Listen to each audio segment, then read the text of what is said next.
গণভোটের মধ্য দিয়ে যেটা আমাদের প্রাপ্য অধিকার সেটা এখন আমাদেরকে উদারতা হিসেবে দেখিয়ে দেওয়ার মতো এক ধরনের নাটক সাজানো হচ্ছে বলে আমরা মনে করি। এখানে এক ধরনের সবিরোধী অবস্থান আমরা সরকারের দেখি। সরকার বলছে যে আগে এই যেই আদেশ এবং সংস্কার পরিষদের যেই শপথের বিষয় সেটা আগে সংবিধানে আনতে হবে, তারপরে তারা শপথ নিতে পারেন। তো সংবিধানে না এনে আপনারা তাহলে ডেপুটি স্পিকার কিভাবে দিচ্ছেন? যেহেতু সংসদ আছে, এখন কোনো ধরনের সাংবিধানিক কিংবা আইনি জটিলতাও সৃষ্টি হওয়ার সুযোগ নেই। সংসদ তার ক্ষমতা দিয়েই রাষ্ট্রপতিকে অভিশংসন করতে পারে এবং নতুন রাষ্ট্রপতি নিয়োগও দিতে পারে। সুতরাং এখন যেই কারণগুলো 5 আগস্টের পর থেকে যখনই রাষ্ট্রপতিকে অপসারণের আলাপ আসছিল বারবার সামনে, যে সাংবিধানিক জটিলতার কথা এবং সাংবিধানিক শূন্যতার কথা বলা হচ্ছিল এবং অস্থিতিশীলতার কথা বলা হচ্ছিল, সেই কোনো পরিস্থিতি এখন আর নেই। সুতরাং রাষ্ট্রপতিকে এখনও তার রাষ্ট্রপতির জায়গায় বসিয়ে রাখার কোনো বাস্তবতা নেই। এবং আমরা নির্বাচনের পরে রাষ্ট্রপতির যে ধরনের সাক্ষাৎকার আমরা দেখেছি, তার থেকে আমাদের মনে হচ্ছে যে এখনও তিনি আওয়ামী লীগকেই ওন করেন এবং ফ্যাসিস্ট সরকারকেই ওন করে চলছেন। এবং আমরা শুধু কিছু পরিবর্তন দেখেছি, যেমন জয় বাংলার পরিবর্তে এখন বাংলাদেশ জিন্দাবাদ বলছেন, কিন্তু ভেতরে ভেতরে তিনি এখনও আওয়ামী লীগেরই রাষ্ট্রপতি রয়ে গেছেন। এবং আপনারা জানেন যে আওয়ামী লীগেরও একেবারে 3rd 4th পর্যায়ের একজনকে ধরে নিয়ে এসে রাষ্ট্রপতি বানানো হয়েছিল সে সময়।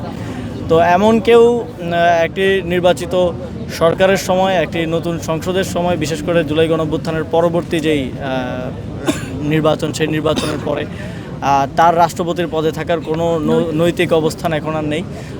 এবং এখন সকল ধরনের লিগ্যাল সুযোগ আছে তাকে অপসারণ করার, অভিশংসন করার এবং সংসদ সদস্যদের তাদের এই ক্ষমতার এখন প্রয়োগ করার আমি মনে করি যে উত্তম সময়। যেহেতু স্পিকার এবং ডেপুটি স্পিকার আজকে নির্বাচিত হওয়ার কথা হচ্ছে, ডেপুটি স্পিকার বিরোধী দলের পক্ষে বা তাদের মধ্য থেকেই একজন ডেপুটি স্পিকার নির্ধারিত হবেন এমনটি শোনা যাচ্ছে। সেক্ষেত্রে আসলে বিরোধী দল কি রাষ্ট্রপতির অধীনে সেই তাদের যেই শপথটা, সেই শপথটা নেবেন?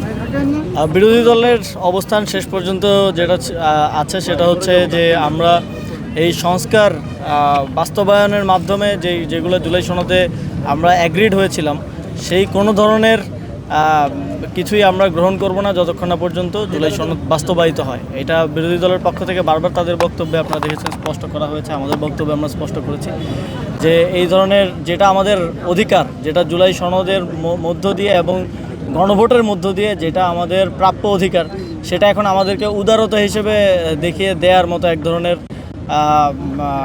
নাটক সাজানো হচ্ছে বলে আমরা মনে করি। এবং আমরা যেটা এই দেশের মানুষ গণভোটে প্রায় 70% মানুষ ভোট দিয়ে এবং রাজনৈতিক দলগুলো দিনের পর দিন আলোচনার মাধ্যমে ঐকমত্যের ভিত্তিতে যেই বিষয়গুলো এই সংসদ বাস্তবায়ন করতে বাধ্য, সেগুলো এখন সরকারের পক্ষ থেকে আমরা দেখতে পাচ্ছি এক ধরনের উদারতা প্রদর্শনের চেষ্টা করা হচ্ছে এবং দেখানো হচ্ছে যে আমরা অনেক উদার, আমরা আপনাদেরকে দয়া করছি। আমরা মনে করি যে এগুলা বিরোধী দল এবং বাংলাদেশের জনগণের অধিকার হিসেবে বাস্তবায়িত হওয়া উচিত এবং বাস্তবায়নের পরে এই বিষয়গুলো গ্রহণের ক্ষেত্রে বিরোধী দল করবে। এখানে এক ধরনের সবিরোধী অবস্থান আমরা সরকারের দেখি। সরকার বলছে যে আগে এই যেই আদেশ এবং সংস্কার পরিষদের যেই শপথের বিষয় সেটা আগে সংবিধানে আনতে হবে, তারপরে তারা শপথ নিতে পারেন। তো সংবিধানে না এনে আপনারা তাহলে ডেপুটি স্পিকার কিভাবে দিচ্ছেন?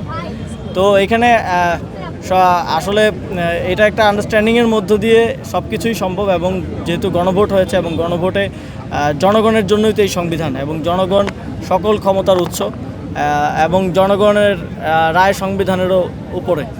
এবং আমরা মনে করি যে এখন সেটা সরাসরি সংস্কার বাস্তবায়নের মাধ্যমে হলেই কেবলমাত্র বিরোধী দল সেটা গ্রহণ করবে।